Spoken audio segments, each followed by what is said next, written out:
Continuing with my readings from my book Krishna Leela, an abridged translation of Srimad Bhagavad Puran, I present the devoted listener with Krishna the magic of his flute. The Vrindavan tales in Srimad Bhagavatam are incomplete without narrating the effect of Krishna's flute on men, women, animals, birds, the mountains and the streams. The gopis often talked of his dexterity in playing upon his flute and how he mesmerized the listeners. It was a daily chore for Krishna and the band of his gwalas to go to the forest to graze the cows. The routine was made less monotonous by games, music and Krishna playing on his bamboo flute. Madhupati Krishna in the forest put the cows to graze and played melodies on his flute. The sound of his divine flute inspired devotion to Bhagwan and a desire to come face to face with the celestial player. The gopis overflowed with love and admiration whenever they listened to Krishna playing on his flute.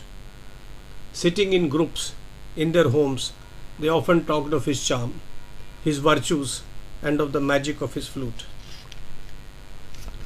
They reverentially visualized Krishna in their thoughts as a lovely young boy entering the Vrindavan forest, leading his companions, their children, and following a pack of variegated mooing cows and bleating calves. They imagined him walking in yellow robes and a peacock feather tucked in a headband, yellow kaner blossoms stuck behind his earlobes, and a Vaijayanti mala of 5 fragrant flowers around his neck. They imagined him as a dexterous dancer and an accomplished actor on the stage. They heard him blowing on his flute, pouring the nectar of blissful sound into its holes.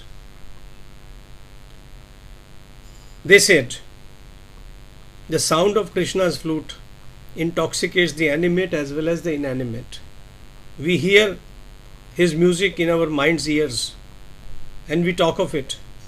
While doing so, absorbed in his thoughts, the gopis passionately pressed him to their bosom. Conversing, one of the Sakhis said, "Look, naughtily he looks at me. I do not want to take my eyes off his charming face when Krishna plays on his magic flute that can captivate even the munis. The peacocks dance to his tune. The animals grazing on the mountain slopes, the birds sitting across the branches of the trees, everyone stands still, enraptured by his music, soaking in God's vision. They just stand and stare at him." Another one said, "I agree. Have you noticed that when Pran Ballabh Krishna, dressed in his unique attire, plays on his flute, the witless does amble with their spotted males to where he stands, and their large eyes lovingly stare at him." "Staring perhaps is not the right word," she said. "They offer their large and beautiful eyes at Krishna's feet, while they gratefully accept his loving glances as a gesture of welcome." One of the companions said, "Vrindavan has gone crazy listening to Krishna's flute. Look at the birds in the forest. They are rishis who have taken birth as birds to be near Krishna. They sit quietly with eyes wide open on the blooming branches of the tall trees, the kadam and palash, kaner and champa, on imli and molashri, on jamun and neem, on the branches of mango or ashok. Constantly they gaze at Krishna's heavenly face and consider themselves blessed. From their ears they bar all sounds except the notes of his flute and his intoxicating voice. Sakhi, leave aside the living birds. Even the whirlpools in the streams indicate a keen desire on their part to come near Sham Sundara. Listening to his flute, they have slowed down. The rising waves offer lotus flowers in obeisance at his feet. They rise high to touch him, to embrace him. When gopis thus talked of Krishna's flute and his music, they lost all sense of time. Their household chores were neglected. However, they were helpless. Such was their devotion to Krishna Bhagwan. Another time, while talking about Krishna's flute, they said, "Look, there he stands, his neck lifted, tilted left, his eyebrows dancing. He brings the flute to his lips and playing upon its holes with his nimble fingers, he starts a melody so heavenly.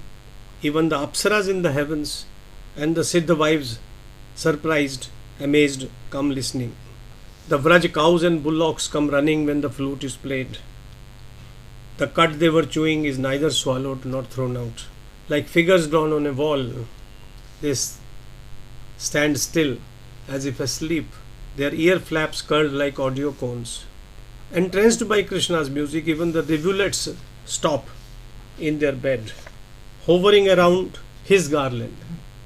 The Brahmaras get intoxicated and loudly sing a prayer. And our Natanagar, appreciating their drone, tunes his flute to harmonize with them. Listening to this music that can charm even the yogis, the saras and the royal swans abounding in pounds lose their heart to his charms. Approaching him, they stare at him, listening to every note, their eyes shut, voice is silent, and their thoughts lost in prayer. The fortunate birds stay still like ascetics who have attained salvation. It's amazing.